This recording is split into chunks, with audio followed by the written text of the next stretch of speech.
Wise man once told me, before any potentially life-changing event, it's important to stretch. So if I could get everybody to stand up, I'm going to lead us all in stretches, and there's a reason behind this.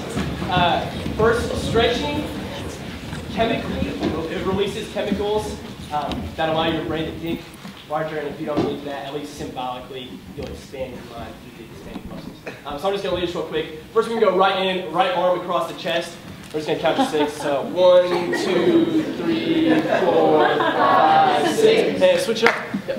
1, 2, 3, 4, 5, 6. All right, over the head. 1, 2, 3, 4, 5, 6. Other arm. 1, 2, 3, 4, 5, 6. All right, last one, we're going to do some shoulder rolls. 1, 2, 3, 4, 5, 6. And backwards. 1, 2, 3, 4, 5, 6. All right, thanks, Ted. All right. So the premise of TED is ideas worth sharing. When I found out that I was chosen to be a speaker at TED, I immediately began to think of an idea that was revolutionary, that would change people's outlook on life. And the more I thought about it, I realized that I don't need a revolutionary idea. I need an idea truly worth sharing. And so my idea is this. If you have the desire, you will be a responsible citizen.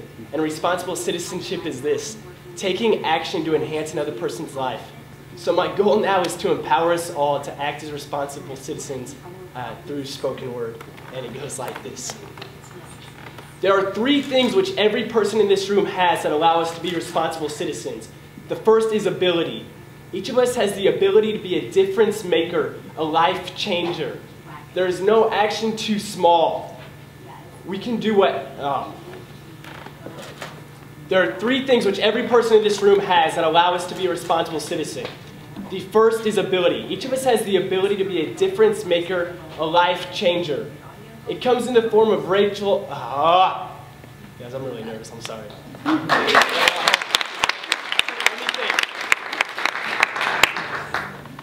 I practiced like unlimited amounts of times and knew when I got on stage I was going to be nervous. Say it to Nana. Say it to Nana. Fucking blow it.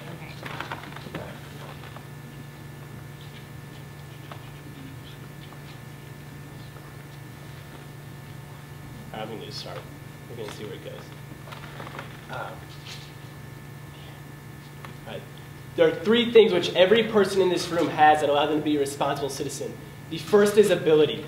Each of us has the ability to be a difference maker, a life changer. We need to come to the realization that this life isn't all about me. Today as we speak, there are captives that need to be set free, children going to bed hungry, and thousands committing suicide because no one is listening. And we stand idle, saying we have no money, as if money makes the world go round. Well, Liza Minnelli, you were wrong. It's gravity. And let me pull you back in by reminding you of the reality that you have the ability to make a difference. No need for stacks of cash to the ceiling. Responsible citizenship is within your being, screaming to be released. A time when you're longing to be needed and desire to love clash, creating a masterpiece, so you Van Gogh out under the starry night and make an impact. It's the illustration of offering what you have in abundance to enhance another's life. And it can be anything. If you're smart, share some knowledge. If you're funny, tell a joke. If you have some change, give some change. As long as you make a change, you're doing it right. The second is opportunity. Each of us has the opportunity to make a difference. There's no action too small. Each of us has the opportunity to make a difference. We need to come to the realization that no matter what we do, it makes a difference.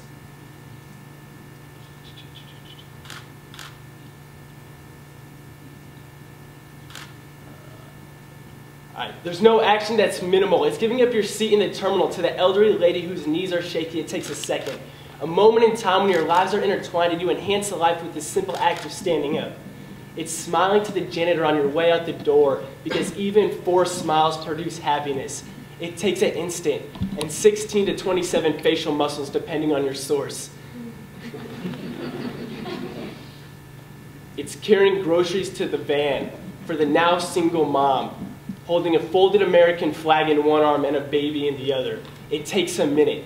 And for the first time in a week, she feels loved, and man, is it worth it.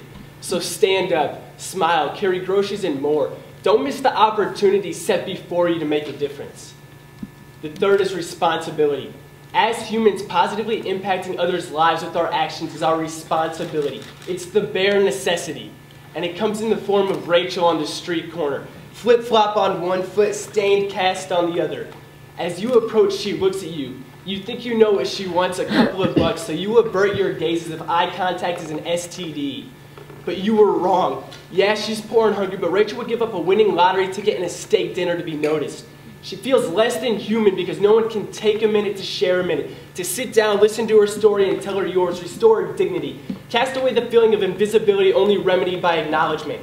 So acknowledge your responsibility. Don't be stationary, walking through life indifferently. Take this call seriously and let it move you to action. So I'll end with this, and I pray you don't miss what you have. The ability, opportunity, and responsibility to make a difference. Perhaps for the first time you see the simplicity. It starts with desire, manifests in action, and ends in enrichment. There's no action too small. Don't fall prey to this lie. I was 15 years young, stood 5'2" on a good day, but I had dreams of doing something big. I want to open a flower shop, employ my homeless friends while teaching job skills and providing stable shelter. But when I shared my dream, the attacks started. Homeless people are unreliable. Flowers are girly. You'll never be able to fund that.